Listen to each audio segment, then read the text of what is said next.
Peace and welcome to the culture here on the Black Star Network. I'm your host, Faraji Muhammad. Thank you so much for tuning in, for being a part of the conversation. Folks, we got a lot to talk about. First and foremost, let me just give you a brief update on what's going on with the Vice President.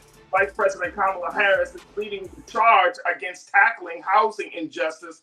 I'm going to share with you what her and President Biden are doing to ensure that there is fair housing for Black homeowners, for Black homeowners seeking. So we'll have that conversation. Also, we're going to be checking in with the mayor of Lima, Ohio, Mayor Sharetta Smith, to talk to us about what she's doing with the U.S. Conference of Mayors and some other things happening in the city and the state of Ohio. So I'm looking forward to that. Later, for our big culture convo, actor Damson Idris revealed that he channeled the devil to play his role of Franklin Saint in Snowfall for the final season. He said he wanted to get certain type of energies, but then there was a little side effect of that. So we'll share with you what happened to him, and of course, we got something for you for Trends Posted doing the most. So stay with us. We got a lot to talk about right here on today's edition of The Culture here on the Black Star Network. Let's go.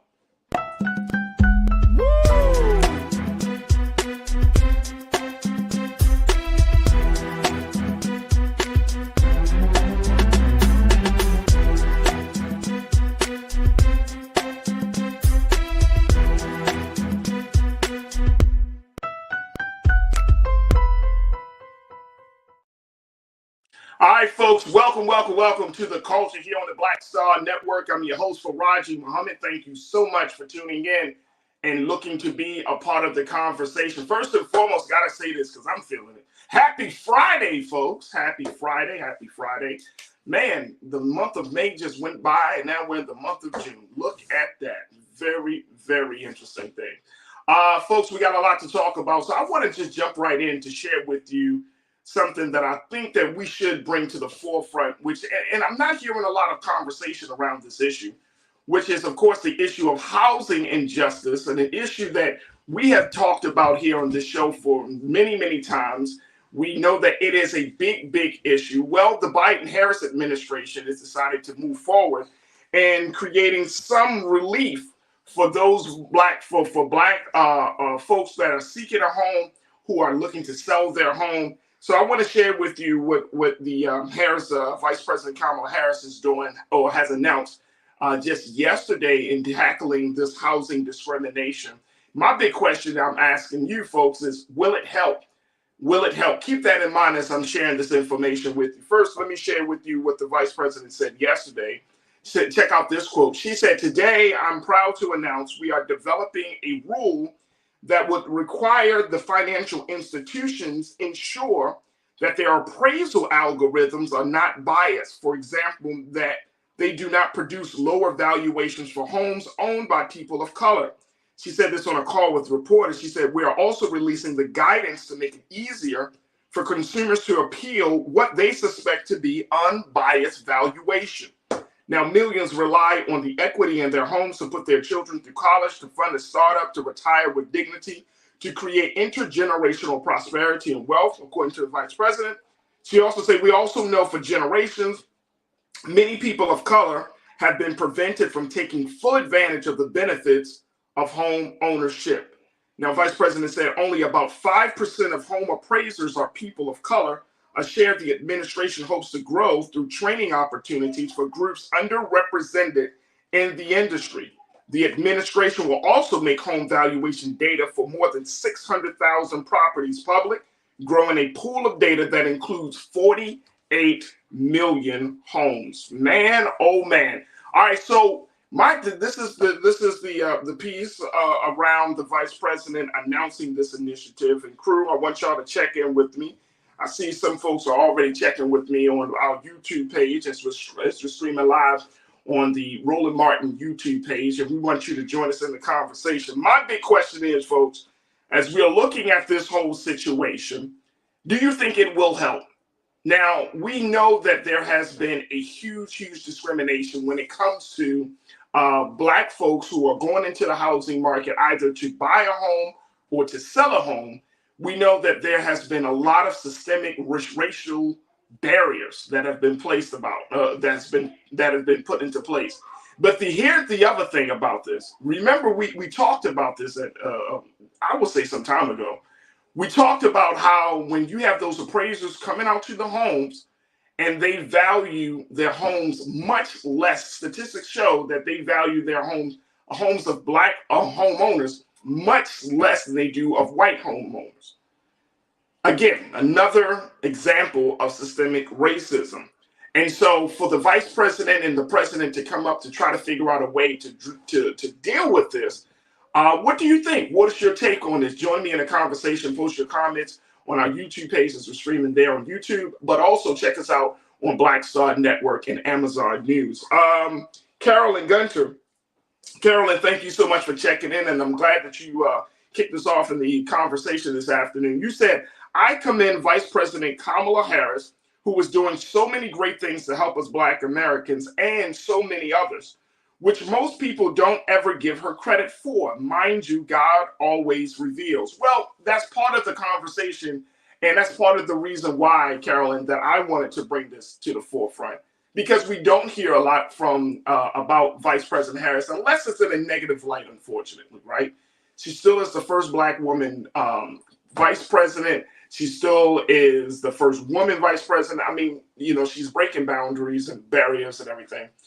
But this is a major issue. And I think a lot of people have been, and I'm sure you probably would agree with me on this, Carolyn, a lot of people have been asking, like, why isn't the vice president speaking out on these racial issues in a much stronger way? You know, why aren't we seeing that enough of her in these spaces and in part of these conversations? And she really is a part of some of these conversations. We just don't know about it. And we can talk about how the Democrats have a problem announcing their wins or talking about the progress that they're making. But I felt that this was important. So many of us have talked about the home ownership situation.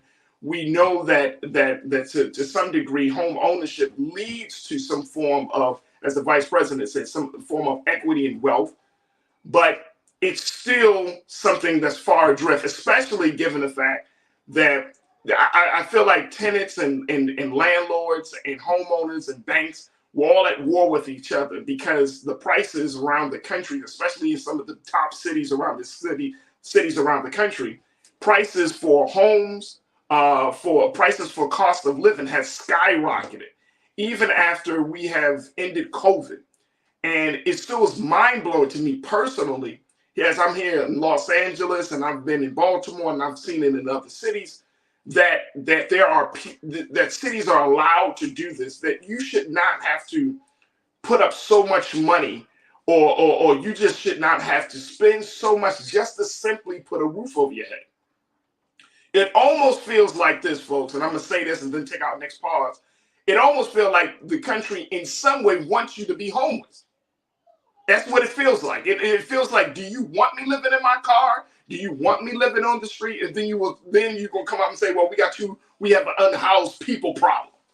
So it's mind blowing. But look, we're gonna take our first pause. When I come forward, I want to hear your take on this. Do you think that this effort by President Biden, Vice President Harris in tackling housing injustice will help at least create some dent in the systemic racism of housing? Join me in a conversation. Post your thoughts on YouTube and stay with us. We got a lot to cover here on the first hour of The Culture here on the Black Star Network.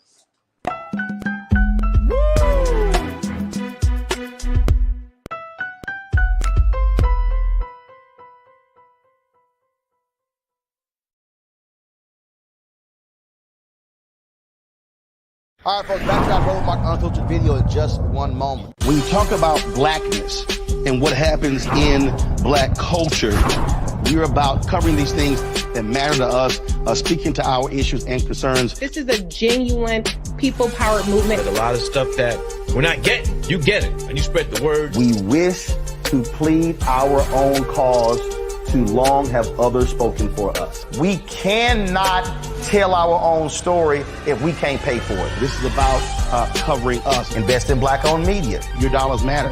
We don't have to keep asking them to cover our stuff. So please support us in what we do, folks. We want to hit 2,000 people, $50 this month, raise $100,000. We're behind 100,000, so we want to hit that. Your money makes this possible. Checks and money orders go to P.O. Box 57196, Washington, D.C. 20037-0196. The Cash App is $RM Unfiltered. PayPal is R Martin Unfiltered. Venmo is RM Unfiltered. Zelle is Roland at RolandSMartin.com.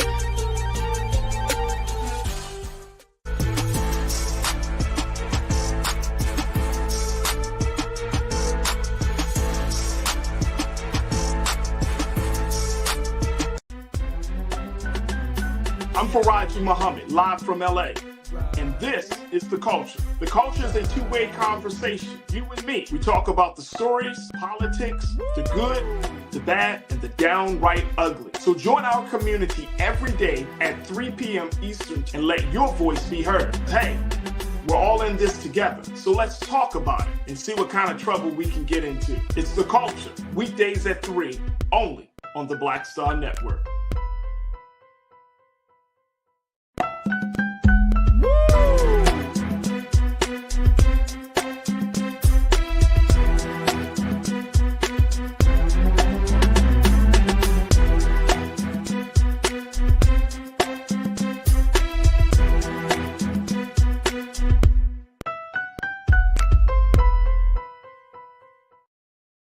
All right, folks, welcome back to The Culture here on the Black Star Network. Just getting some thoughts from you about this latest effort from President Joe Biden and Vice President Kamala Harris as they're tackling the housing injustice issue. Vice President Harris had a call yesterday with a number of reporters where she announced that they are going to be doing their part to change the algorithms of valuation for Black homeowners, and also doing their part to flood the market a little bit with trying to teach and train more Black people to become home appraisers. Because as it stands right now, folks, only about 5% of home appraisers are actually Black. And we have talked about this issue of home appraisals being higher for white homeowners than they are for Black homeowners. Part of the problem is that the way the system is set up. And so the president and the vice president are looking to change this in a very, very significant way. And I just wanted to get your final thoughts on this, folks, very quickly.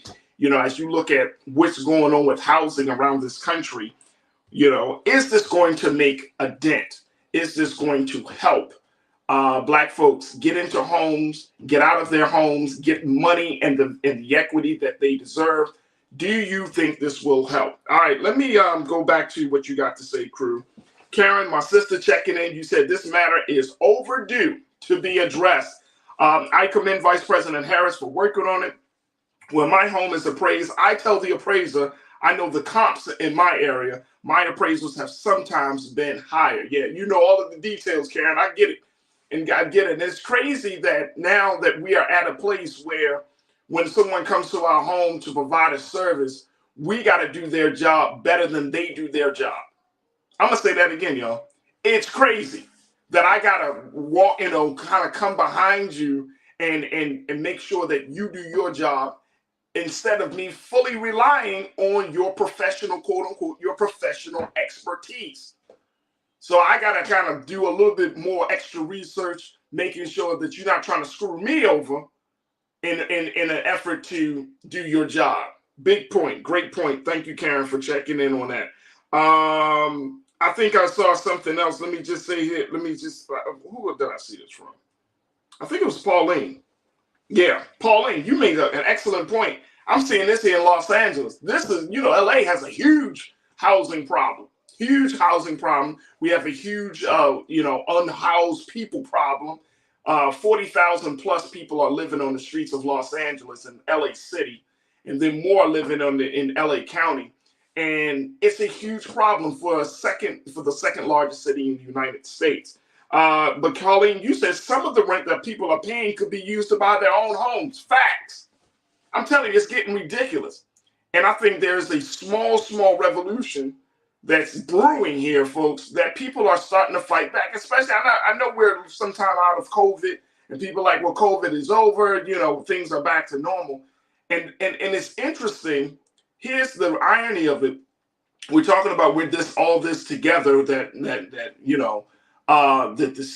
the country took a hit economically.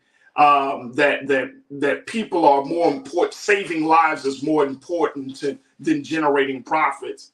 That was the talking point during COVID. Then it's like after COVID is back to capitalism.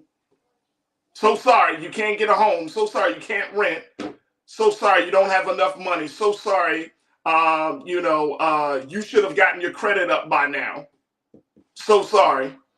Back to capitalism. All that compassion just went straight out the door. So that's what we're looking at. I mean, if you're paying $2,500, $3,000, $3,500 to rent a place versus using that same money to rent a home, that's a problem. So Pauline, I'm with you. It's a very, very big problem. Let me see if I can get one more here before we take our next final pause. And then we're going to be checking in with the mayor of Lima, Ohio, Mayor Sharetta Smith, in the next segment. Here, taking in here, Naughty Ways checked in and said, LA here. Big shout out to you, Naughty Ways. Thank you so much. Tiana, you said a one-bedroom apartment is $1,200 here in Chicago, and the minimum wage is $15 an hour. Who can afford that? Hey, Tiana, as we've been saying this, the math ain't mathing. I don't know who can afford that. You folks talk about $15, man. Look, I'm gonna just say this very quickly. Let's stop talking about $15 minimum wage as if that's a livable wage in the country. $15. Come on, folks, y'all do the math on this. $15 is not a livable minimum wage. We need to talk about $25, $30. I mean, if we want to keep it real, if we are serious about making sure that people can live off of the wages that they earn when they go to work each and every day, that they don't have to think about having, one full-time job, a gig job, and then an additional job on the side, their little side hustle. That's crazy. That's absolutely insane. And yet there isn't enough brought down on banks, on realtors, on apartment complex managers, all of these places, forcing them to say, look, enough is enough. America can't keep operating and moving forward like this as if the people are going to continue to take on all the burden of corporate America. I don't care. I remember having a conversation about this during COVID. I'm going to share this and then we're going to move on.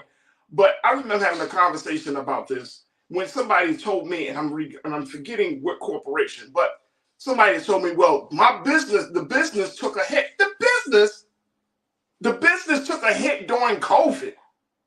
Can we stop trying to humanize businesses? They are entities. They are not real. They are not living things. These are entities made up by human beings. You mean the business took a hit during COVID?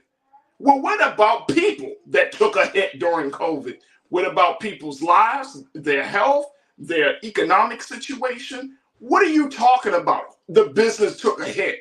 Man, I've heard some homeowners, and I've heard some landlords, and I'm not saying all landlords, but just some of the landlords and some of the operating management companies talking about, we had to eat a couple of months. So what? So what that you had to take a little loss on your $1 million enterprise while people are trying to figure out how they're going to pay rent from month to month? So what? So let's just keep this in perspective, and it forces us, folks, and I'm going to say this, and then we're going to take a pause, but it forces us to ask the question, do folks really care about people in this country? I'm not saying we got to just completely throw away everything and just uproot to the point where it's unrecognizable. No, but I'm simply saying that people's lives aren't going to just jump back in order after a pandemic, a global public health crisis. People are still trying to recover from not just COVID, but from just the economic ups and downs that this country is embroiled in each and every day. And you worrying about the livelihood, the sustainability of a non-living entity, that's more important than the person that's in front of your face each and every day. Please, please, please spare me. Miss me with that. Miss me with that. I don't give a damn about a non-living entity. I'm worried about people. And that's where it is. So big shout out to the president and the vice president for trying to make a dent into this issue. And hopefully it will lead to some changes, because guess what? Black homeowners deserve to have a home just like everyone else. All right, folks, we got to take a quick pause. When we come forward, I'm going to check in and have our mayor's talk with the mayor of Lima, Ohio, Mayor Sharetta Smith. And I want to share with you what she got to say. So I want you to join us for the conversation. Stay with us. It's The Culture here on the Black Star Network.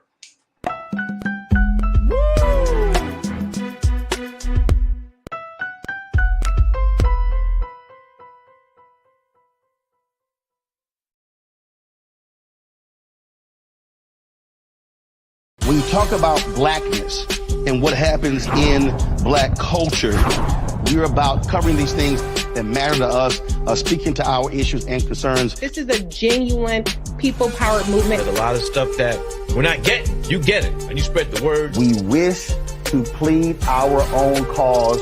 Too long have others spoken for us. We cannot tell our own story if we can't pay for it. This is about covering us. Invest in black-owned media. Your dollars matter.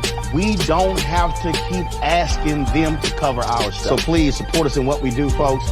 We want to hit 2,000 people, $50 this month, raise $100,000. We're behind 100,000, so we want to hit that. Y'all money makes this possible.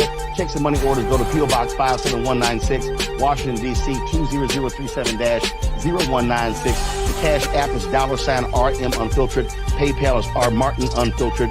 Venmo is RM Unfiltered. Zelle is Roland at RolandSMartin.com.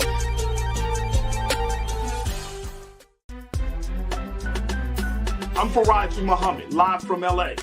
And this is The Culture. The Culture is a two-way conversation. You and me. We talk about the stories, politics, the good, the bad, and the downright ugly. So join our community every day at 3 p.m. Eastern and let your voice be heard. Hey, we're all in this together. So let's talk about it and see what kind of trouble we can get into. It's The Culture. Weekdays at 3, only on the Black Star Network. Folks, Black Star Network is here. Oh, no punching! I'm real revolutionary right now. Support this man, Black Media. He makes sure that our stories are told. Thank you for being the voice of Black America, Roland. Stay black. I love y'all. All momentum we have now, we have to keep this going. The video looks phenomenal. See, this difference between Black Star Network and black-owned media and something like CNN. You can't be black-owned media and be scared. It's time to be smart. Bring your eyeballs home. You dig?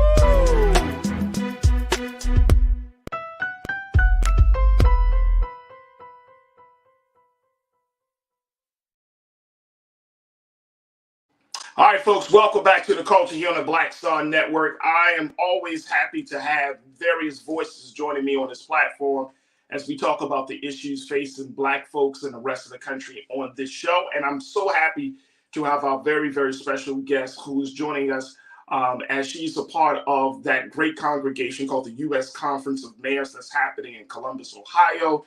And that's taking place over the next couple of days. But this mayor is on the front lines trying to do her part to change the quality of lives for so many folks in her part of the country of Lima, Ohio. I said Lima, but it's Lima, Ohio.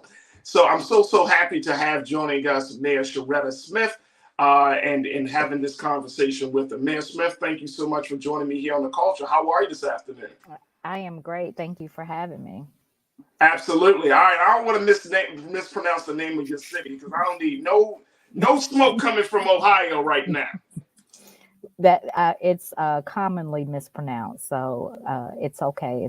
It's a mistake that most people make. But we actually did get our name from Lima, Peru, but we put our that's what I own was thinking, right? Lima, Peru. Yes, we put our own pronunciation on it. So, that's what happened. So yeah, it was that's what happened. Lima, but then y'all was like, no. We are Lima. Exactly. Well, I appreciate you, Madam Man, for coming on to the show as we have in this conversation. First and foremost, we know that you are working and are learning and just sharing and networking with your colleagues at the U.S. Conference of Mayors that's happening right there in Columbus, Ohio. How is that conference coming along? Because I know there are a lot of big issues that are on the agenda for mayors to address these days. Yeah, so this is actually the 91st annual meeting of the U.S. Conference of Mayors, and we're talking about subjects from, housing to preemption efforts from the state, as well as the rising issue of mental health among our citizens. But key is also implementing the bipartisan infrastructure bill, as well as the Inflation Reduction Act and the American Rescue Plan Act, and really trying to get those dollars out into our cities, really where the boots meet the ground and people can really see some change happening in their day-to-day lives. That's beautiful. Now that's beautiful. So as you probably heard from the previous segment, talking about what Vice President Kamala Harris is leading the charge with her and the president, tackling this housing injustice that we've been seeing over this country over the past few years specifically. What is the Conference of Mayors? What are your colleagues? What are you and your colleagues planning to do to make things a little bit more equitable for Black homeowners, Black home sellers, Black home buyers? Make it equitable for Black folks getting into that market.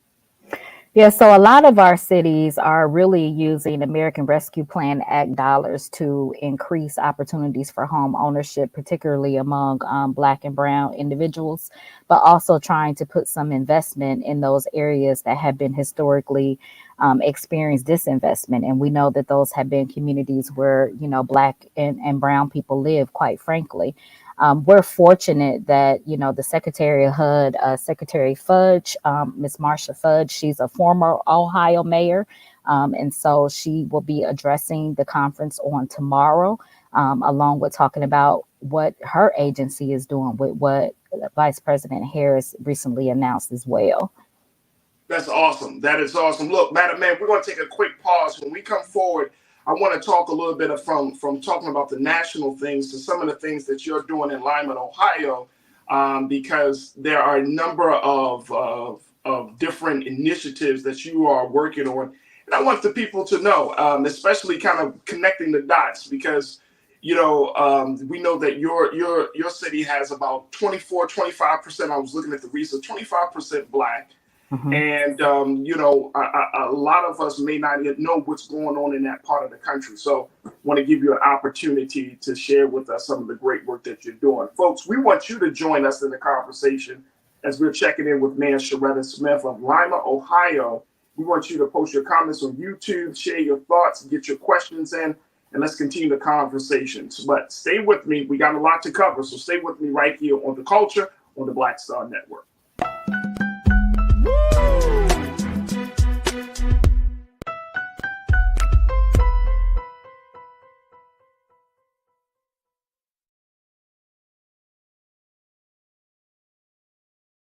Black Star Network is here. Oh, no punch! I'm real revolutionary right now. Thank you for being the voice of Black America. All momentum we have now, we have to keep this going. The video looks phenomenal. See, there's a difference between Black Star Network and Black-owned media and something like CNN. You can't be Black-owned media and be scared. It's time to be smart. Bring your eyeballs home. You dig? When you talk about Blackness and what happens in Black culture, we're about covering these things that matter to us, speaking to our issues and concerns. This is a genuine people-powered movement. There's a lot of stuff that we're not getting. You get it, and you spread the word. We wish to plead our own cause too long have others spoken for us. We cannot tell our own story if we can't pay for it. This is about covering us. Invest in Black-owned media. Your dollars matter. We don't have to keep asking them to cover our stuff. So please support us in what we do, folks. We want to hit 2,000 people, $50 this month, raise $100,000. We're behind 100,000, so we want to hit that. Y'all money makes this possible. Checks and money orders go to P.O. Box 57196, Washington, D.C. 20037-0196. The Cash App is $RM Unfiltered. PayPal is R Martin Unfiltered. Venmo is RM Unfiltered. Zelle is Roland at RolandSMartin.com.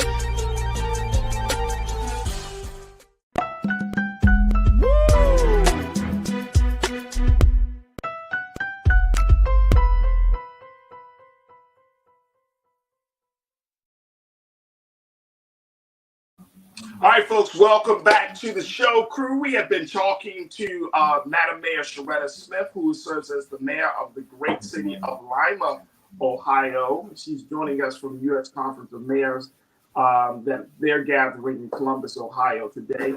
And Madam Mayor, again, we thank you so much for just giving us a few moments of your busy schedule to join us this afternoon.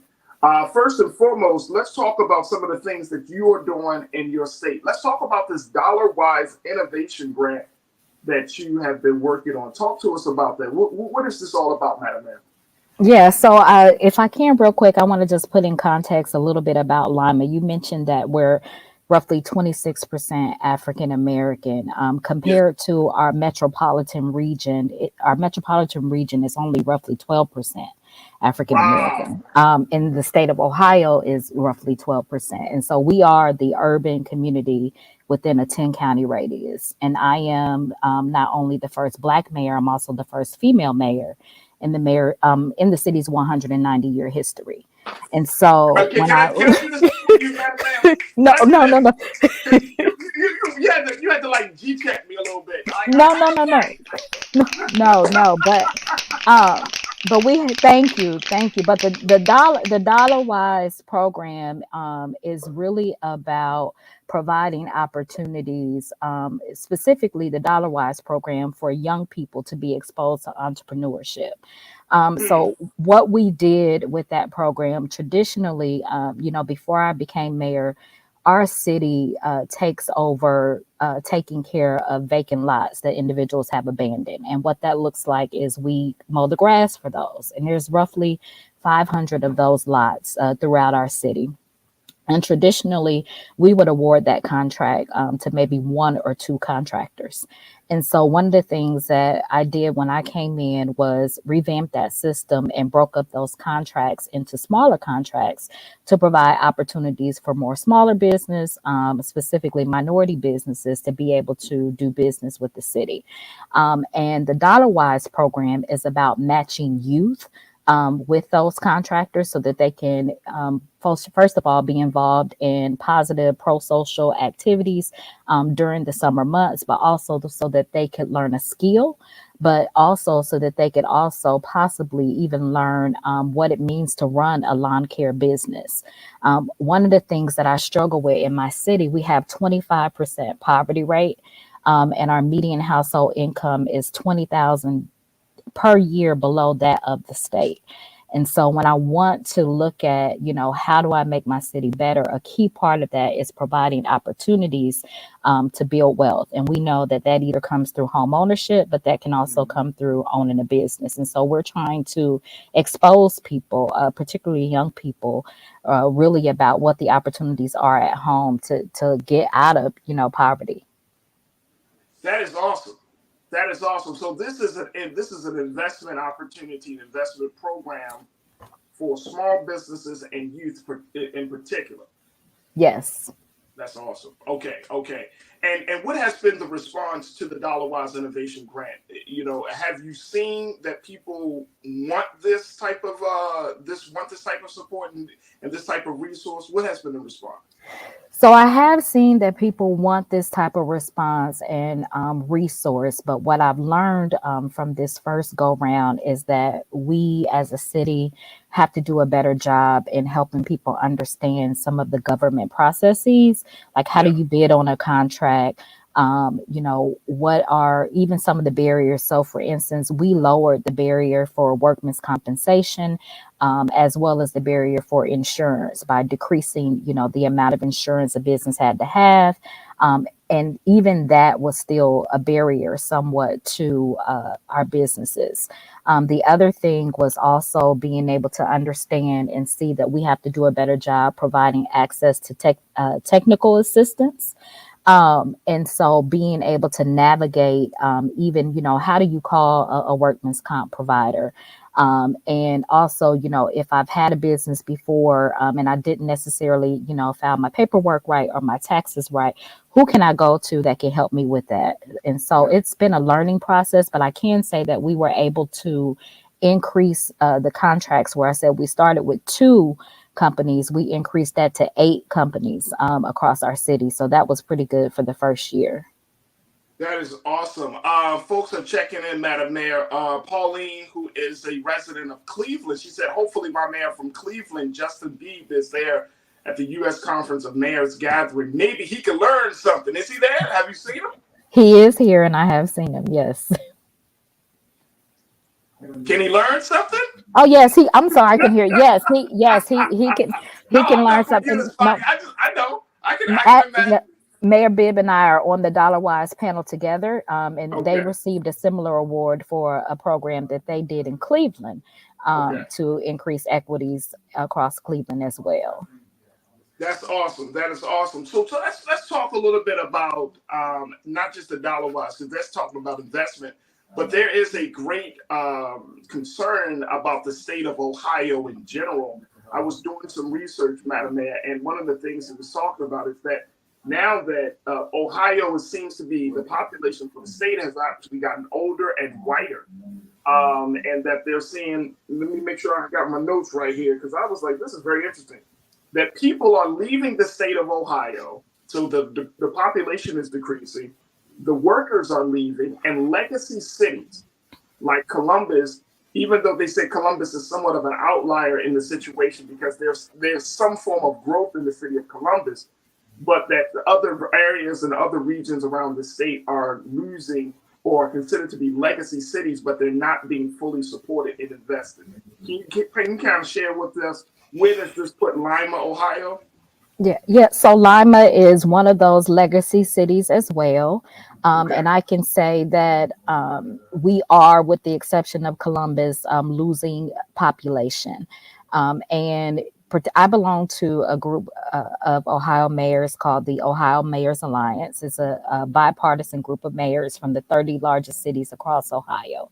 And we have been working intensely to reduce that trend. And some of that looks like actually listening to residents about, number one, why are they leaving our cities? Right. And number two, what do we need to make them feel welcome and want to come back? For me, I left Ohio and moved south and came back really because of families. And so I've been, intensely looking at, what are those things? And sometimes for people, it's more entertainment options, it's better quality housing. Yeah, it's a complicated issue, and I can tell you what we've been doing, in Lima, and that is creating opportunities for home ownership. We recently partnered with the National HUD Certified Counseling Agency. An advantage to citizens in Lima with that is if they go through a first-time home buyers class with this agency, then they're eligible to receive up to $14,999 towards down payment assistance. That's good. So that's a nice little chunk of change there, Madam Mayor. It is, particularly when our median housing value in Lima is only $66,000. So that could go a long way. What? Yeah. So we're doing that. We're also working to have a program where we can provide some of our lots for $1 for an individual to be able to come build on those lots as well. We're also working to expand opportunities for youth. In addition to the DollarWise program, we have a specific workforce development program that is geared toward individuals age 16 through 24 who don't have a college degree. And so hopefully wanting to get them introduced to the workforce, particularly future jobs in STEM. And then we're big on entrepreneurship, providing opportunities for access to capital, access to technical assistance. We use a lot of our American Rescue Plan Act dollars to provide support for small businesses. That is awesome. We got to take another pause, and I just want to try to get just a couple of more minutes from you, Madam Mayor. We do have a question from one of our watchers about the STEM program, but we just got to take a quick pause. When we come forward, I want to pose this question from our watcher, from our crew member, and get some final thoughts from you. Folks, we've been checking in with Madam Mayor Sharetta Smith of Lima, Ohio, joining us as she's talking to us about a number of things that are happening in her great city of Lima and what the state of Ohio is going through. You can certainly join us in the conversation, post your comments, and stay with us as you're tuned in to The Culture right here on the Black Star Network.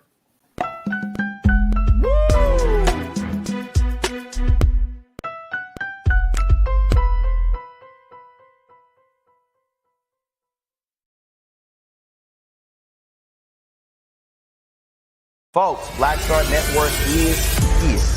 Oh, no punches! I'm real revolutionary right now. Support this man, Black Media. He makes sure that our stories are told. Thank you for being the voice of Black America, Roland. Stay black. I love y'all. All momentum we have now, we have to keep this going. The video looks phenomenal. See, this difference between Black Star Network and Black-owned media and something like CNN. You can't be Black-owned media and be scared. It's time to be smart. Bring your eyeballs home. You dig?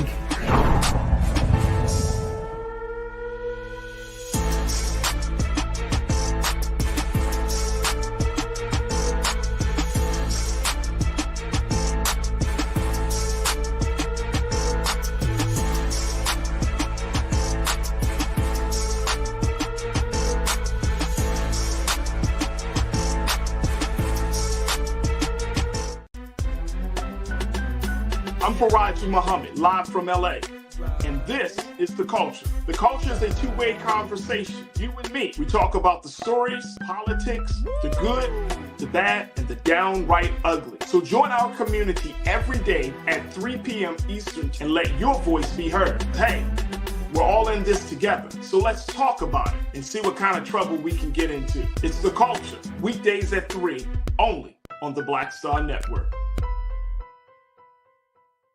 When you talk about blackness and what happens in black culture, we're about covering these things that matter to us, speaking to our issues and concerns. This is a genuine people-powered movement. There's a lot of stuff that we're not getting. You get it, and you spread the word. We wish to plead our own cause.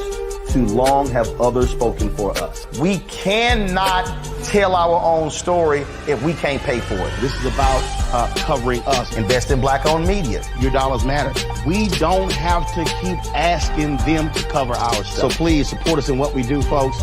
We want to hit 2,000 people, $50 this month, raise $100,000. We're behind 100,000, so we want to hit that. Y'all money makes this possible. Checks and money orders go to P.O. Box 57196, Washington, D.C. 20037-0196. The Cash App is $RM Unfiltered. PayPal is R Martin Unfiltered.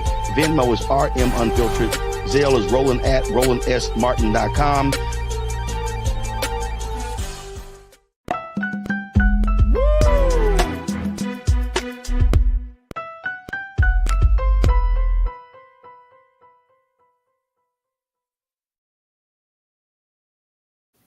All right, folks, welcome back to the show. We're just having a final few moments with Madam Mayor Sharetta Smith of Lima, Ohio, as she's checking in from the U.S. Conference of Mayors that's happening in Columbus, Ohio for this session. So we are very, very grateful for Madam Mayor and her time. Madam Mayor, I do have a question from one of my crew members. Mike V checked in and said, Faraji, what is the mayor's position on STEM development academically for Black and other minorities in Lima And what kind of vision is in place for attracting tech entrepreneurs for startups?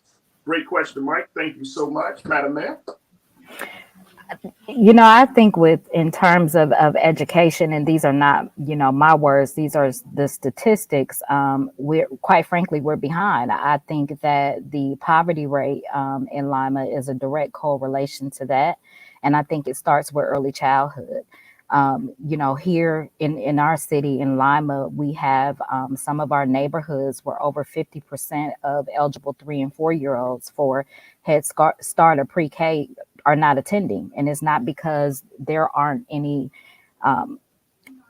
facilities where they can go. They're just not attending. And so my administration has been working on an initiative that we call our Early Matters Initiative to really do work with that pre-K sector. Because we know that, from ages 0 to 3, we learn to read, but 3 and up, we read to learn. And so it's very important that we pay attention to what's happening in the early childhood education area. And, in terms of, what was the second part of the question? I'm sorry. No problem. Mike said, and what kind of vision is in place for attracting tech entrepreneurs for startups?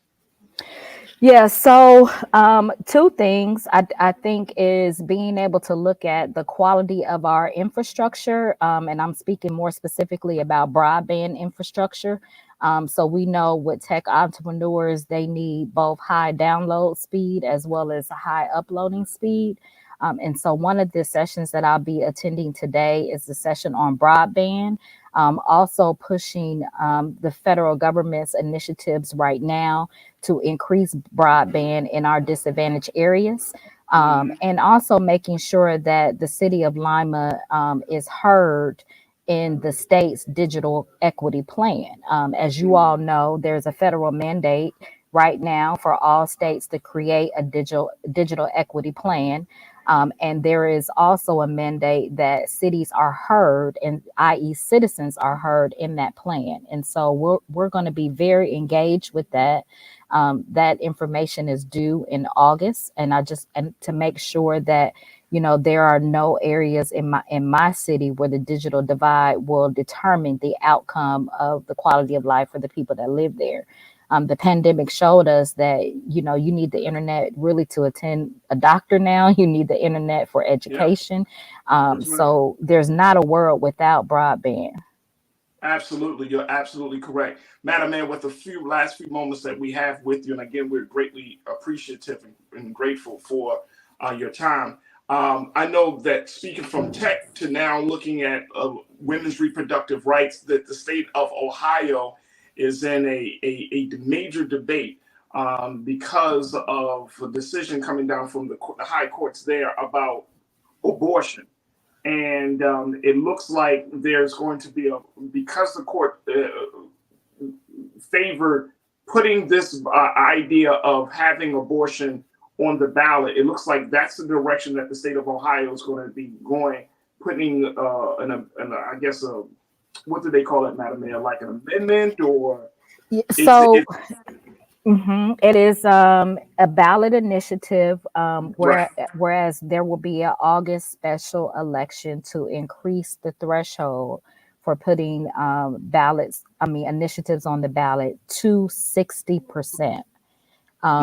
Which is huge. And while, abortion is the issue that is front line, is not just about abortion. The constitutional implications of this move by our state legislature can be dangerous if this passes. And so there's lots of boots on the ground out getting petitions, getting signatures, and really talking to the citizens about voting no on this measure. What kind of impact will it have on Lima? Will it make a direct impact, or will it kind of be an indirect situation?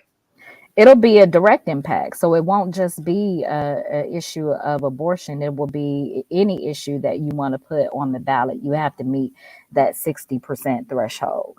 Gotcha. And particularly in areas where, voter turnout is extremely low. Right. 60% is a really large barrier to overcome. So essentially what it's saying is that we're going to take the power away from the people, and we're going to decide at the state legislature level what's best for the people rather than allowing people to decide for themselves, which is contrary to the democratic principles of our government. So that is going to be up on the ballot, you said, in August. So we Yes. will have to kind of keep our eyes on. It's going to be a very hot summer for Lima to try to figure out whether, what's going to be the next step in this. Madam Mayor, with 30 seconds left, how do we stay connected? We are seeing things happening across this country in Black America, from everything from economic issues to policing issues and whatnot. What would you say to the folks that are watching today, those Black folks that are in other parts of the country? How do we tune in and stay connected to the good and sometimes the unfortunate that can come out of Ohio, out of Lima, and making sure that we are all on the same page, at least about something? Number one, I would say, if I had to sum it up, I would say, don't get distracted. And understand, what the agenda is, and continue to talk to one another and to work together about, what we want to see our cities, our states, and ultimately our country look like. I arrived at this space and being able to be the mayor of my city, because I had grandparents that moved from the South during the Black migration to Lima to work. And for them, it was all about opportunity. And I would say, we've been fighting for opportunity for forever, really. Right. Yes, ma'am. And, Right. Being divisive among one another and getting distracted with side issues is just not worth it, because really the future of, our children and grandchildren is on the line. Some of the things that I've been seeing come out of, the legislature, come out of the federal government are things that I never thought I would see in my lifetime. Right. And I'm a lawyer by trade. And so I understand what kind of precedent is being set with some of these statutes and some of these moves that are being made. And so I would say we need to stay educated. We need to stay vigilant.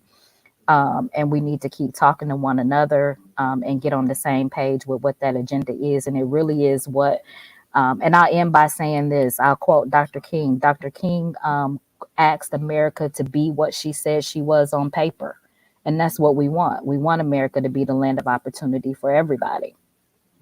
Absolutely. Amen. You might want to throw out there, you probably got a little pastor in you there too. It's a little special calling. Yeah, my granddad was a deacon. So. I'm not surprised. Surprised. Madam Mayor, I truly appreciate your time and your insight in keeping us up to date on what's happening in the great city of Lima, Ohio, and more importantly, what's going on with the people there in that part of the country. We appreciate you. How can folks stay in tune with the work that you're doing? So I am on Twitter. I'm also on Instagram as well. And the handles for those are Sharetta for Lima. It is very simple. Sharetta for Lima. All right, Madam Mayor, we appreciate your time again. Thank you so much. And we look forward to reconnecting with you sometime soon to give us your insights about everything that's happening, giving us a progress report. But thank you so much for joining us here on The Culture, here on the Black Star Network. Thank you for having me. Absolutely. All right, folks, I got to take a quick pause. When we come forward, let's check in, have our big culture convo, talk about Damson Idris channeling the devil for the final season of his hit show, Snowfall. What does that mean? What does that really mean? We're going to be checking in with culture crew member Corinna Denise to get her take on that and more, just a whole lot of other stories. So stay with us. More of the culture coming up next here on the Black Star Network.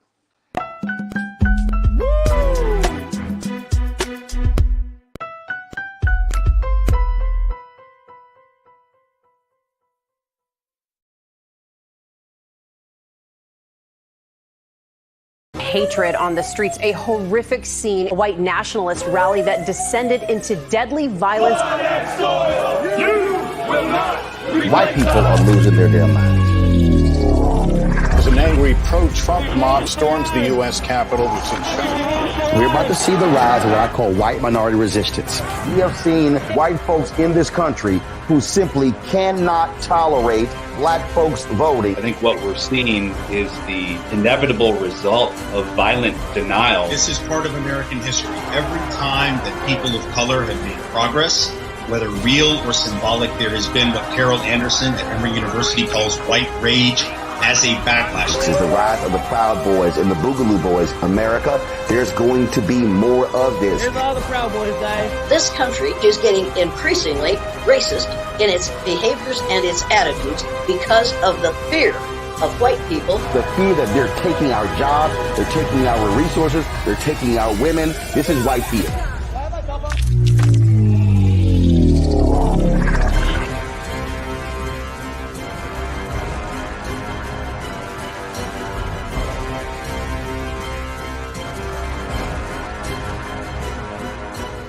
Black Star Network is here. Oh, no punch! I'm real revolutionary right now. Thank you for being the voice of Black America. All momentum we have now, we have to keep this going. The video looks phenomenal. See, this difference between Black Star Network and black-owned media and something like CNN. You can't be black-owned media and be scared. It's time to be smart. Bring your eyeballs home. You dig?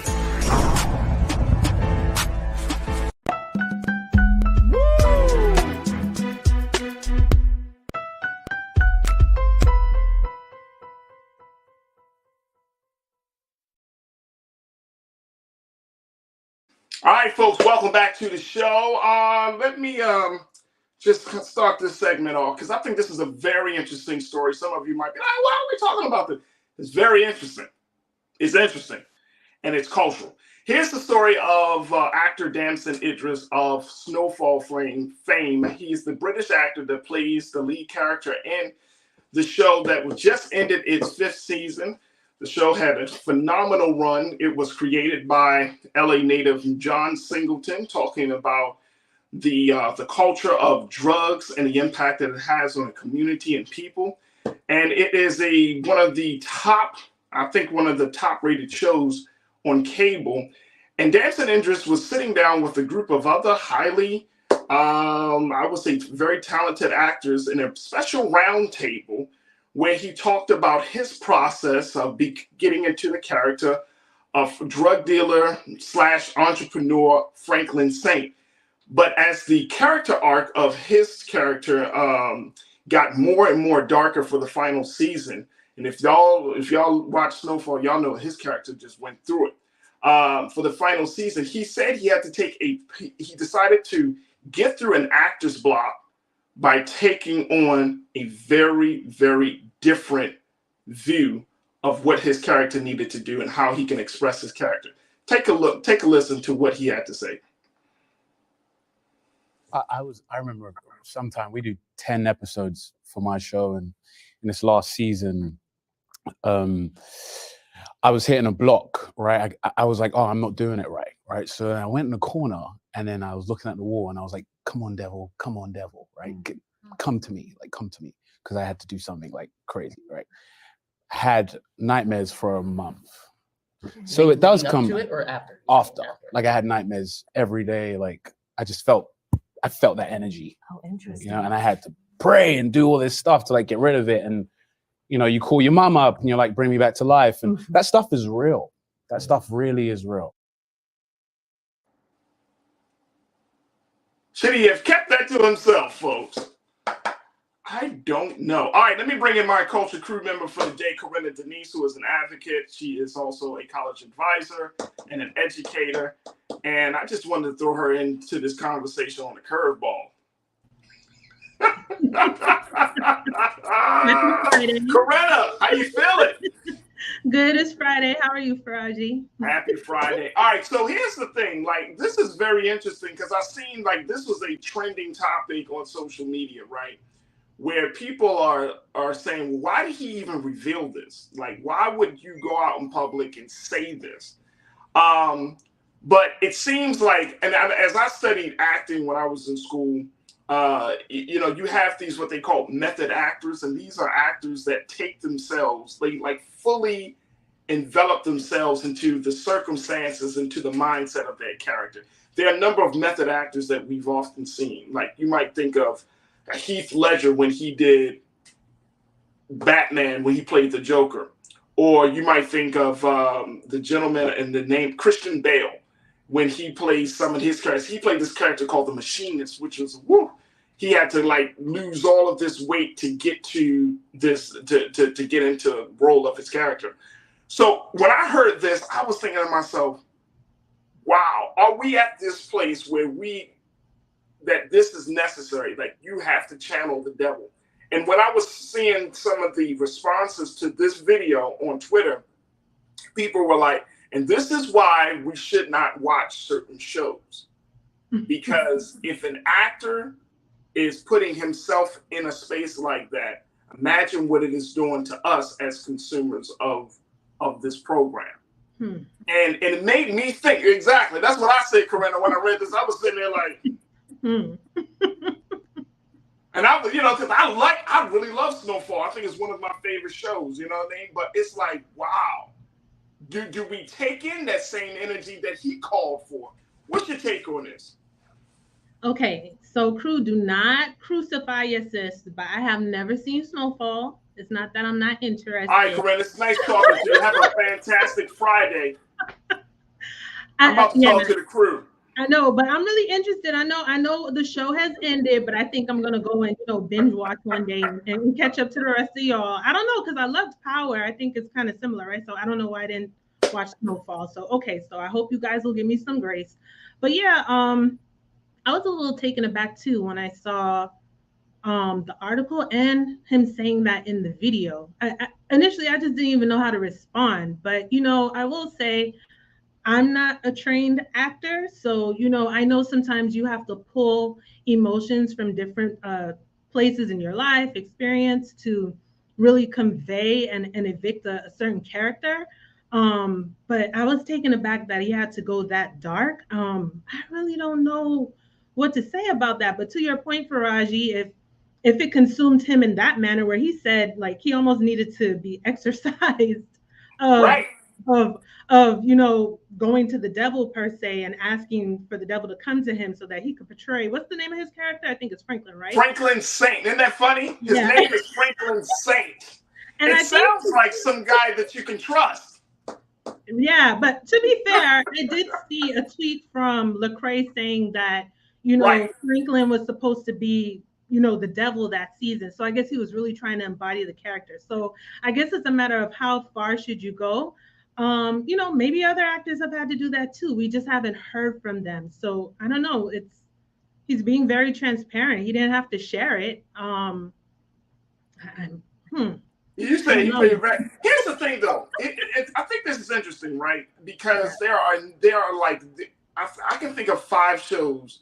Well, three shows that I think really touches the nerve for Black folks in this country: BMF, Power, and Snowfall.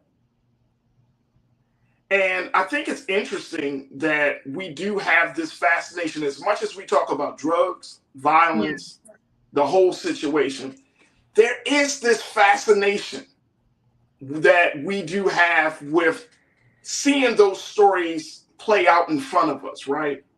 There is this fascination. I was watching Power, and it was just, and it was like, and I'm still mad about what happened to Ghost. Let me just say that. I'm gonna just throw that in there. All right, I get you. Carry on. Wait, I was watching Power. I was watching the hit about his son Tariq, and I'm watching that one, right? Okay.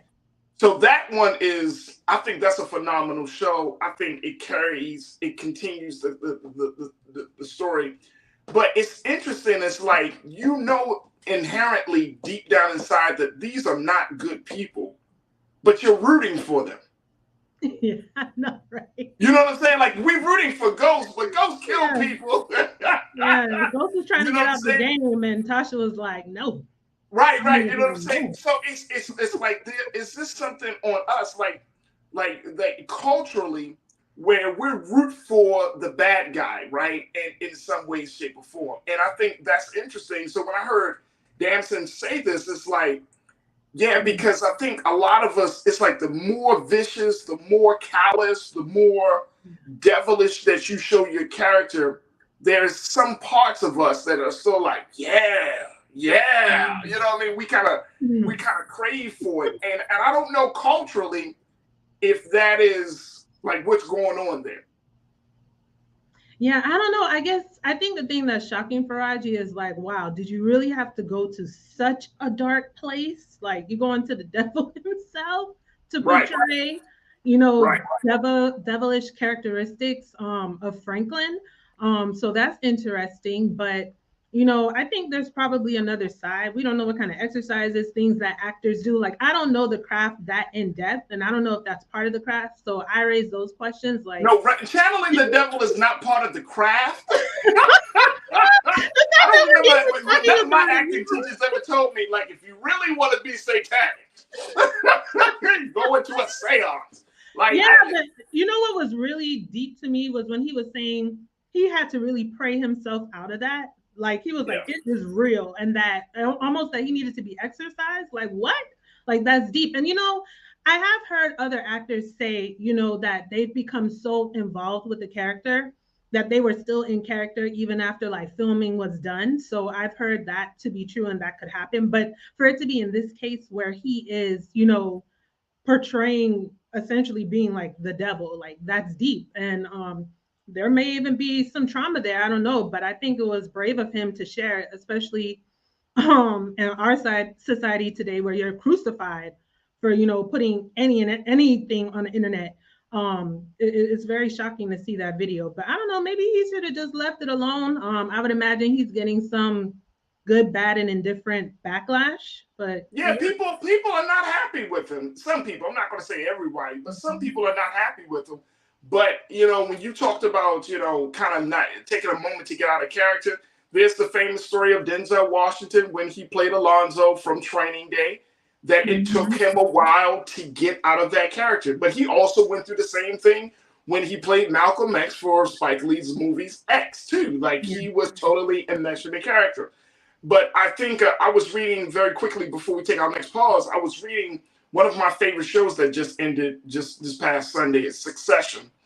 And if you haven't seen the show Succession, folks, it's great. But that's on my list to watch. Phenomenal.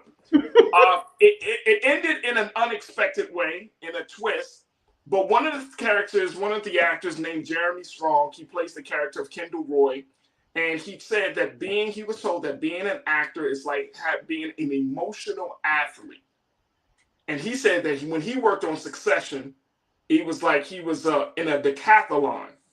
So when we talk about trying to, and this is the beauty of acting and the craft, is that you got to be nimble and flexible and willing to, quote unquote, we often said it, go there. Yeah. You have to go there. And culturally, I wonder how much of an impact does that make to go there, especially in 2023, where we have idolized these characters, right? We have idolized these characters so much so that, Scarface becomes not just a character on screen, but he becomes a persona that people take with them in their personal and real lives. Yeah.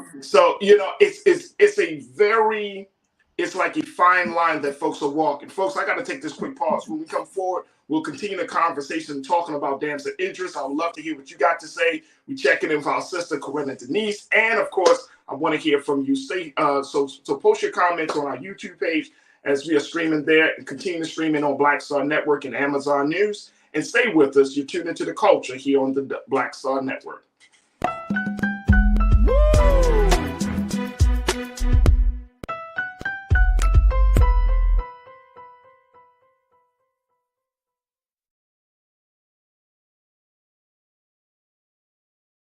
Black Star Network is here. Oh, no punch! I'm real revolutionary right now. Thank you for being the voice of Black America. All momentum we have now, we have to keep this going. The video looks phenomenal. See, this difference between Black Star Network and Black-owned media and something like CNN. You can't be Black-owned media and be scared. It's time to be smart. Bring your eyeballs home. You dig? When you talk about blackness and what happens in Black culture, we're about covering these things that matter to us, speaking to our issues and concerns. This is a genuine people-powered movement. There's a lot of stuff that we're not getting. You get it, and you spread the word. We wish to plead our own cause.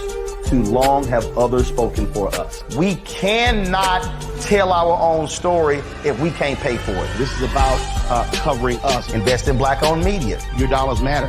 We don't have to keep asking them to cover our stuff. So please support us in what we do, folks. We want to hit 2,000 people, $50 this month, raise $100,000. We're behind 100,000, so we want to hit that. Y'all money makes this possible. Checks and money orders go to P.O. Box 57196, Washington, D.C. 20037-0196. The Cash App is $RM Unfiltered. PayPal is R Martin Unfiltered. Venmo is RM Unfiltered. Zelle is roland@rolandsmartin.com.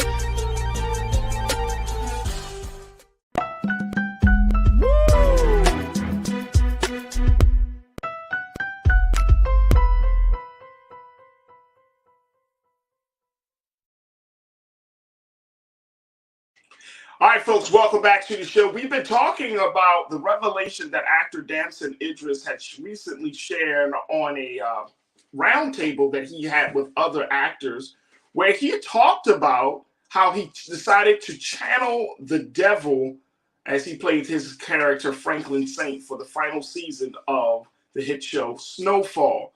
And the actor Damson said that it took him some time to break out of that space mentally, emotionally, spiritually, that he had to pray his way out. He had to seek his mother for assistance, and that he was experiencing nightmares over a month after calling on the devil to inspire him for his character. When art imitates life, and then it gets too real. We've been checking in with my sister Corinna Denise to talk about this. But Corinna, how do we?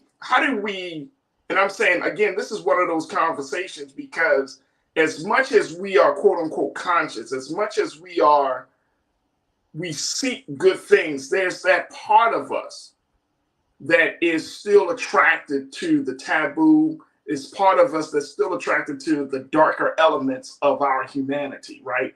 Of our thinking.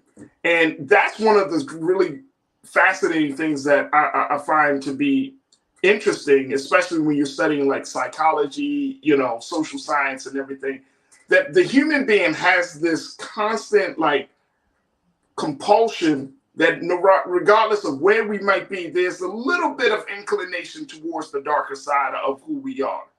Do you think that that is something that we should be concerned about in controlling?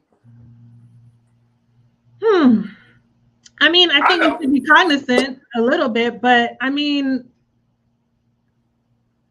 yeah, I think everyone's going to take it as they take it, I don't know if it's something that we really need to have this big concern about.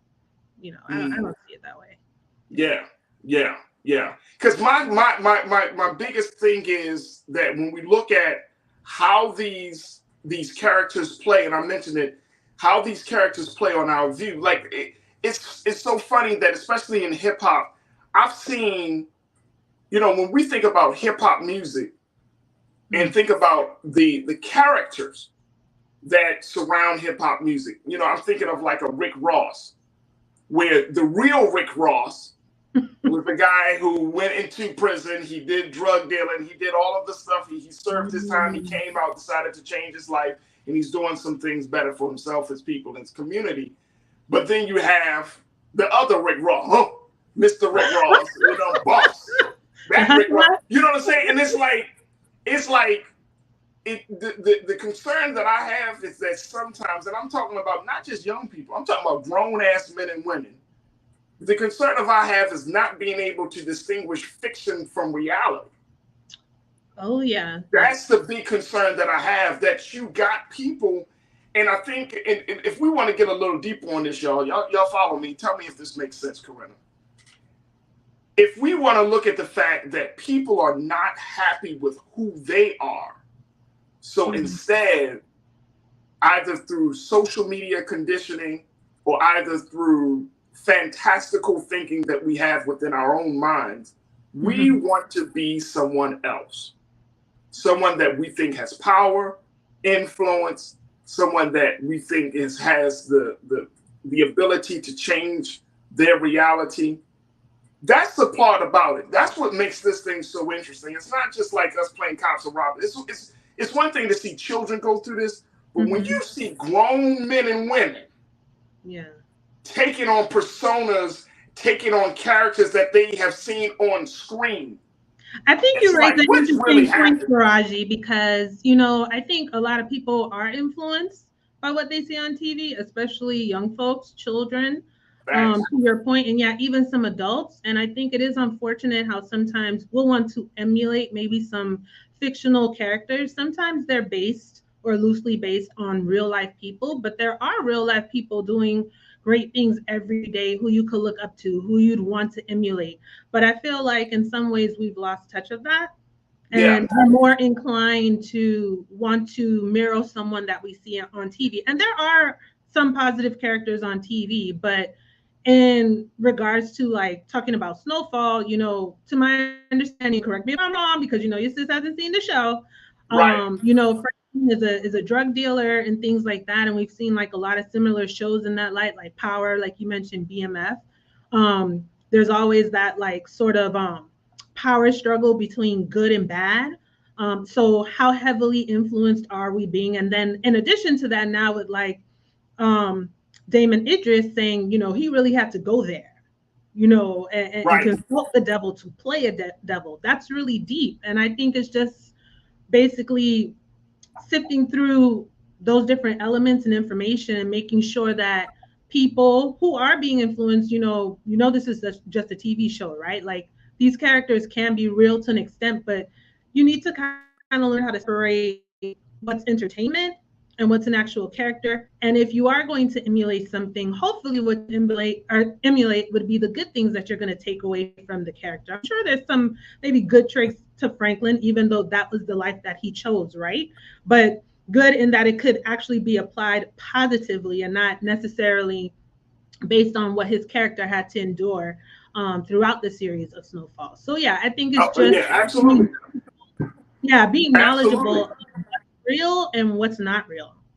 Yeah. And see, this is why y'all remember, and Corinna, you remember the conversation that we had here about the Rap Act, right? Where now there is they're trying to come up with a way, well, it's on both sides, that lyrics from rap music, lyrics from artists cannot be used against either the artists themselves or others who might be involved in committing a crime, right? Like, so some people are saying, yes, rap music has so much power and influence, it can cause people to commit crime, to go out and do some harm to another person. Whereas other people are saying it's just entertainment, right? It's only entertainment. That's what Jay-Z said, right? It's only entertainment. But some people, it becomes this other thing. Like they start to really internalize all of this stuff to the point where if you're waking up and you're feeding your brain these type of messages, right, day in and day out, how do you think? I mean, how in the world won't you think like that? Right? You know what I'm saying? If you're thinking, if you wake up and you're taking in the music that talks about women, misogyny, you're talking about killing your brother, you're talking about, you know, slinging bricks. And it's all, you know what I mean? But I mean, talking about putting holes in people's moms and all of this stuff. Yeah. It's like, how do you really expect that's not going to play on your psyche, your view of yourself, your view on the world? You know, I listened to some of that music, and I remember like, there was a point in time, Corinna, where I was like, bro, I'm not supposed to be conscious, but I'm listening to N-word this, shoot that. And I'm supposed to be trying to get into a higher space of enlightenment. But yet, you know, it just doesn't fit. It's not consistent with who I want it to be versus who I put myself out to be. You know what I'm saying? So I think that like all of us, we have to go on and go through that process. Yeah, we definitely have to have some self-evaluation, right? You know, I personally don't like to use N-word. I don't really argue with anyone who chooses to, you know, but my stance is, you know, I don't want to be called something that was used to oppress us. And I don't think it's cool that, oh, we just took the word "why." We've created so many wondrous things on our own. We're great.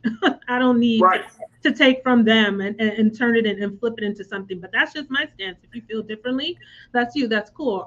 I respect that. I disagree, but I respect that. But yeah, definitely, Faraji, to your point, when you listen to something over and over again, whether it's good, whether it's bad, it starts to influence your life. And it takes a really strong person to decipher between the two. Something that comes to mind right now, I'm a helpless romantic. I really, really love Shonda Rhimes' Bridgerton. Oh, okay.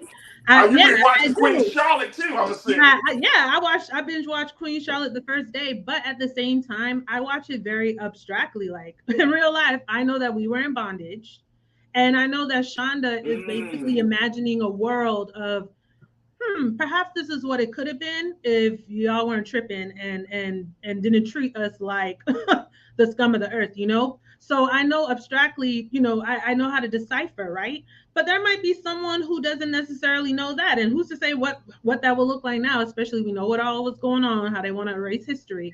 But I say all that to say, I had to acquire that knowledge, right? And study and things like that, and mentors and people who are influential to me in a positive way, to be able to sort through that information and to understand, like, just because I'm seeing these characters, I might see some things that imitate real life, and some it just might be fiction.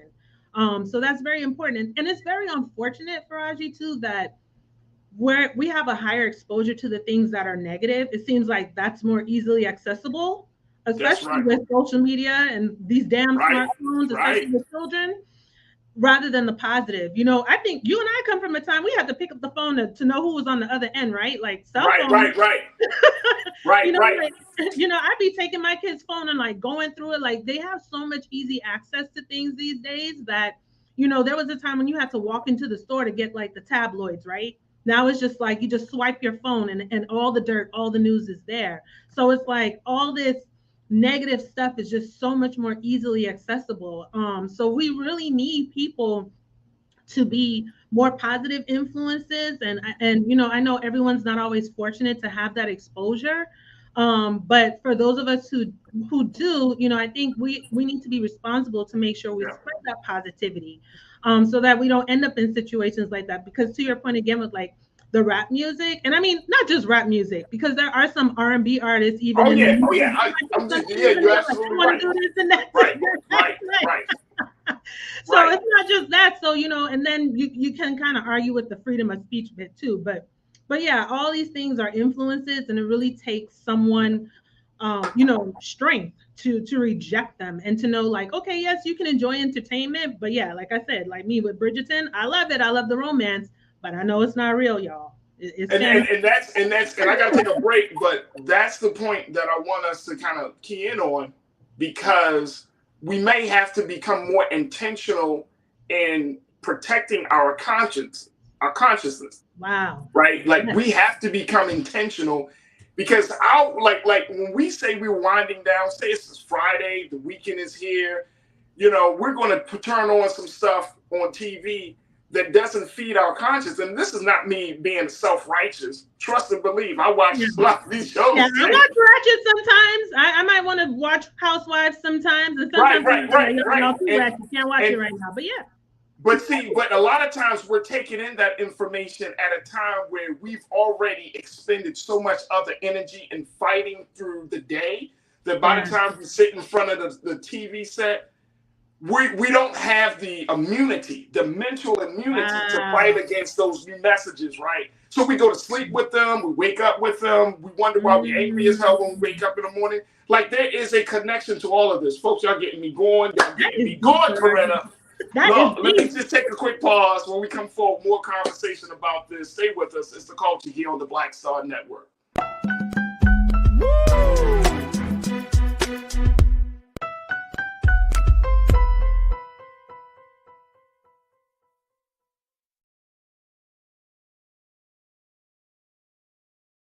Hatred on the streets, a horrific scene, a white nationalist rally that descended into deadly violence. White people are losing their damn minds.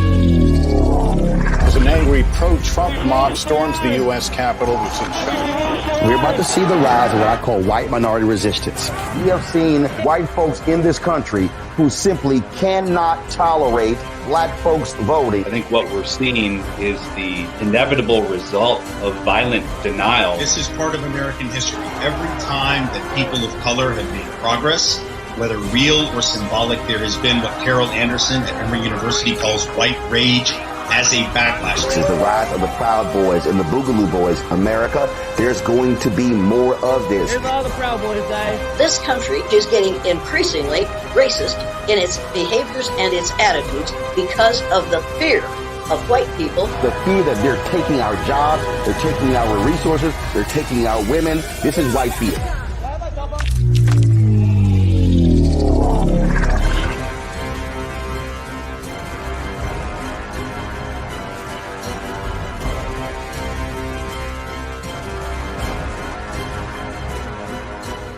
Black Star Network is here.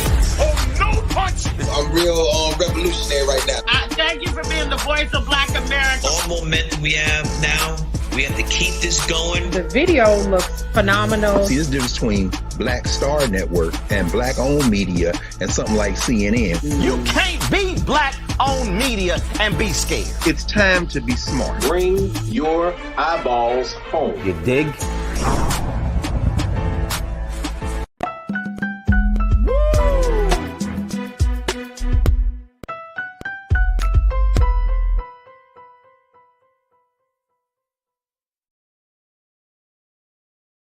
All right, folks, welcome back to the show. We've been checking in with our culture crew member for the day, Coretta Denise, talking about Damson Idris taking on a devilish spirit to complete his show, Snowfall, where he played the drug-dealing entrepreneur, Franklin Saint.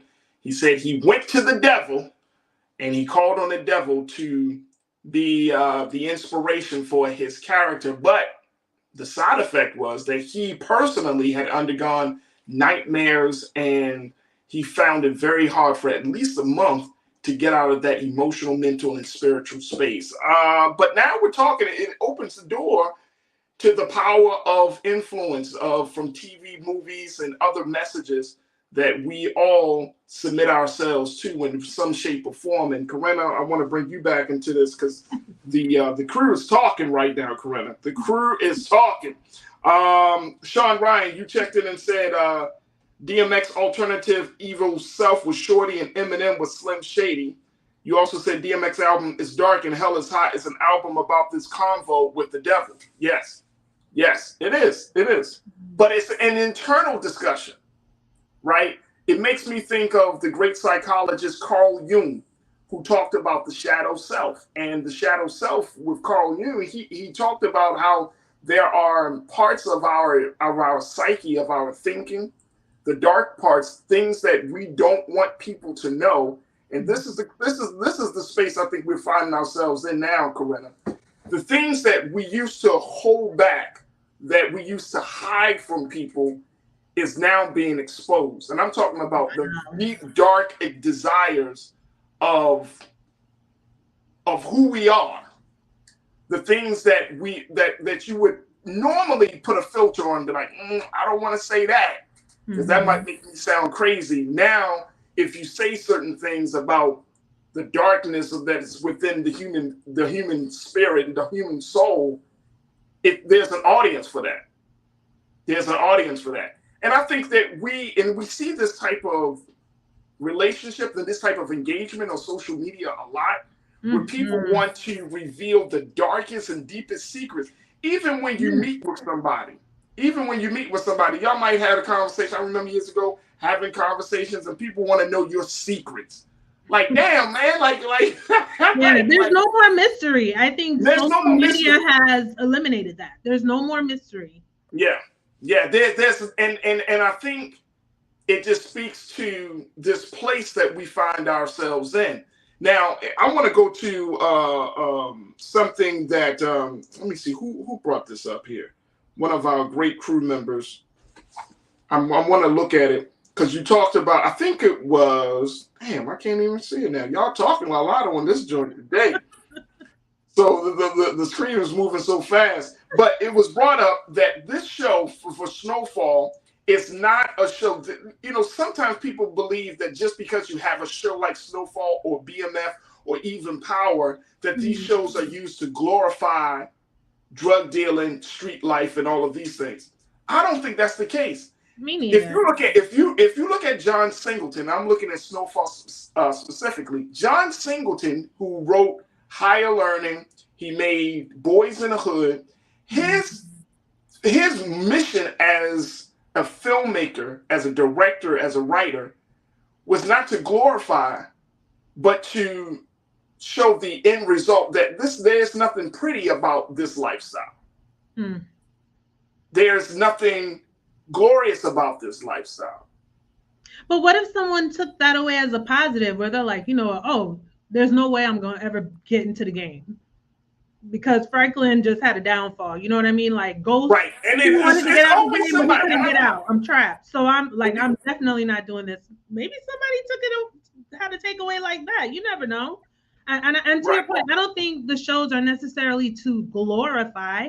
It's just that the writers are depicting things from maybe experiences, people that they know, maybe a lot of circumstances that really happen. Just because it's negative, I disagree with that. I don't think it's because it's being portrayed on the screen that, they're glorifying it. I think they're bringing awareness to it, attention to it, giving you some personal insight to it to broaden, maybe what you already think about it based on little that and then you're seeing it on the screen. You kind of have more of an idea as to maybe how it really is. It might change your perception in a way, whether it's good or bad or indifferent. So yeah, you're always going to have people who take away those negative influences, but I don't want to just knock this out of the park and just assume that there isn't any positive takeaways whatsoever. You know what I mean, Faraji? Like, I just Absolutely. I think for us is that it just forces us, and this is part of the reason why I wanted to have this conversation about the story. For us, it forces us to stop, reflect, and to think about the things that we want to bring in. Like so many of us, we tend to believe that the culture is outside of us, but the culture starts within us. And if we are messed up in the head, if we're taking in certain messages, if we don't check ourselves or check into ourselves every so often, we will find ourselves to be like Franklin Saint. As one crew member said, he was a nice, decent kid at the beginning, and he ended up being the worst human being on the planet Earth. That we can all be a part of a culture where we're like, no, I'm good. It's like, you remember the old saying, like, if you put a frog in a cup of boiling water, if you were to put a frog in some water and boil it, it would not jump out of the water automatically. Because its tolerance becomes higher and higher versus if you put a frog in a boiling water, it's going to naturally respond.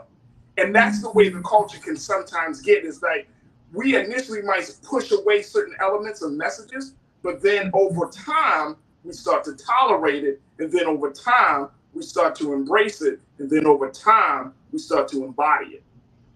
You are so right, because we tolerate and we embrace many things that we shouldn't, and we're so indoctrinated in it and curated by it that it's really hard to let go of.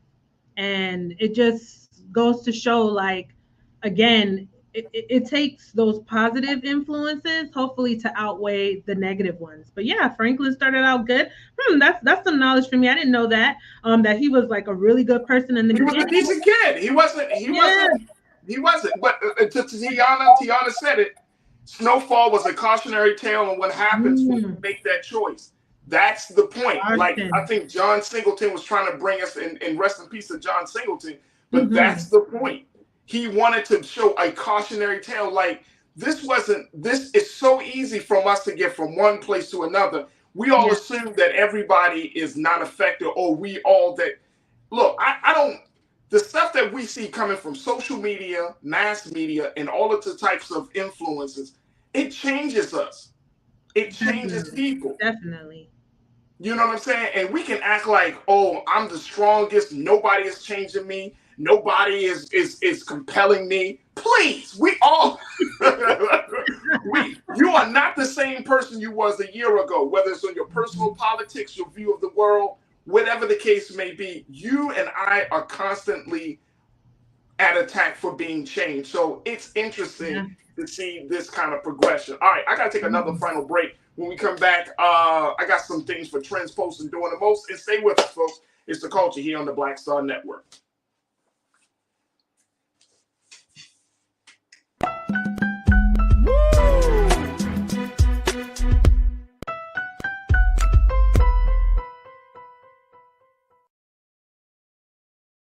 Pull up a chair, take your seat.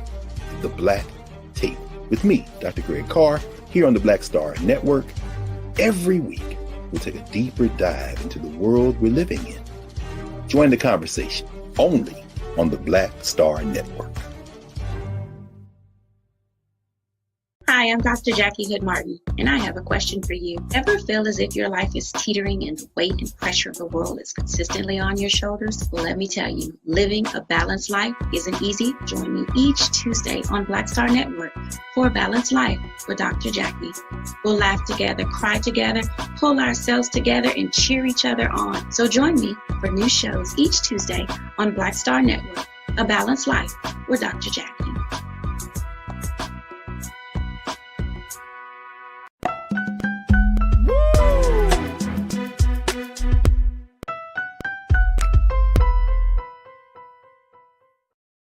All right, folks, welcome back to the show. Let me bring my sister Corinna Denise back into the frame. Corinna, here's some trending things that are happening right now. Amanda Gorman. Are you an Amanda Gorman? Are you a fan of Amanda Gorman's work? Of course. Yeah. Okay. I can't assume nothing. You don't want to take any chances? You don't want any backlash? Look, I like the work, but some people not a fan of Amanda Gorman. Look, we're home. We're on the Black Star Network, so we value Amanda Gorman here. Go ahead, Amanda. Carry on. We love you on this side. We love you on this side. Come on to the culture, sis. Come on over to the culture. Well, y'all remember? You remember, Corinna, when I talked about the fact that your hometown, Miami-Dade, has officially abandoned her book, The Hill I Climb. Well, we got to be specific, though. It was elementary curriculum in Miami. Elementary curriculum. Okay. Well, now, apparently, her book sales have soared after this Florida ban went into effect. Yep. It was just after it was announced that her acclaimed poem, The Hill We Climb, was banned in Florida's Miami-Dade Elementary School curriculum. She's experienced a boost in interest and support.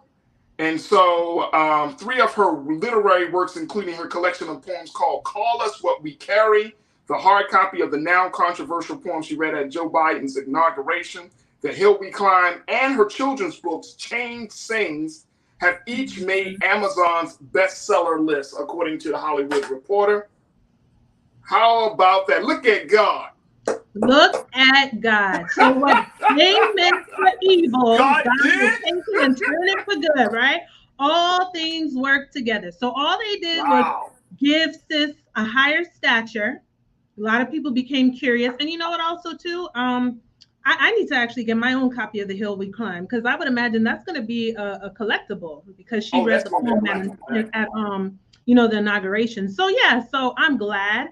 I hope they feel like shit for and they see the sales, but I think this is amazing, and I hope the sales also speak to something that you and I were talking about on the show a couple of weeks ago. In the meantime, while they're trying to ban history and take it out, that doesn't mean we can't teach it, y'all. We still need to be sharing these things with our children. Like I said, I talked about the village. We have places outside of the classroom. Kids are always learning, and it shouldn't just take place in the classroom. So that's important. So shout out to Amanda Gorman.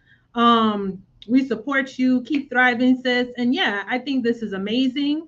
And I hope it also propels people to also get some of the other books that have been quote unquote banned.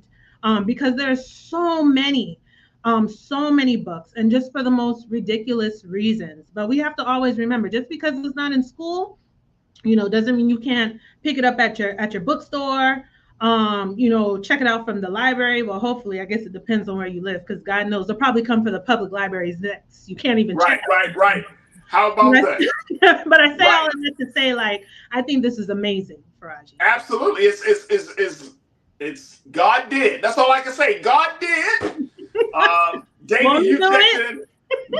Davey said, check this out, Corinna. He said Amanda has a way with words. I'm not patriotic at all, but her inauguration poem was fire. The delivery, the pace, the wordplay.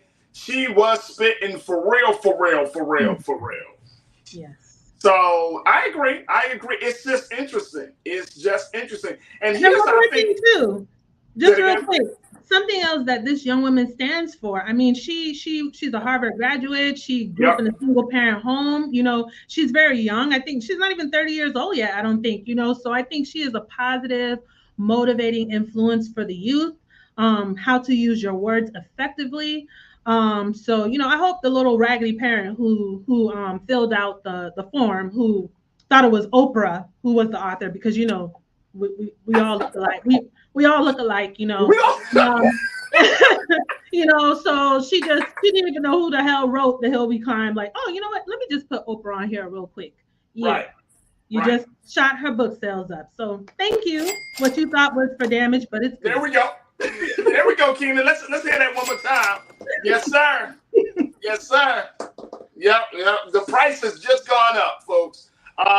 Big shout out to Amanda Gorman, and really importantly, I think one of the big lessons we can take from this, I was always taught by a wise man, every knock is a boost. When you're trying to do something good, when you're trying to do something righteous, every knock against you is a boost. So big shout out to Amanda Gorman. How about that? Corinna, I appreciate you, my sister. Thank you so much for joining me and being a part of my musings as we talk about the culture. It's always a pleasure to check in with you. And I look forward to connecting with you, God willing, next week. Peace. All right, folks, that's going to do it for us. I thank each and every one of you. We have had a fantastic week of conversations and special guests. Next week, we're going to keep it rocking and rolling. I got some more special voices to join us in the discussion, so make sure y'all tune in. But more importantly, do your due diligence. Go to our website today at blackstarnetwork.com, blackstarnetwork.com. Show your support for what we're doing here each and every day here on the social media space. And we would love to get your support, financial support, sharing the content, and most importantly, letting people know that Black digital media is here and we're here to stay. So go to Black Star Network and follow us on Instagram and Twitter.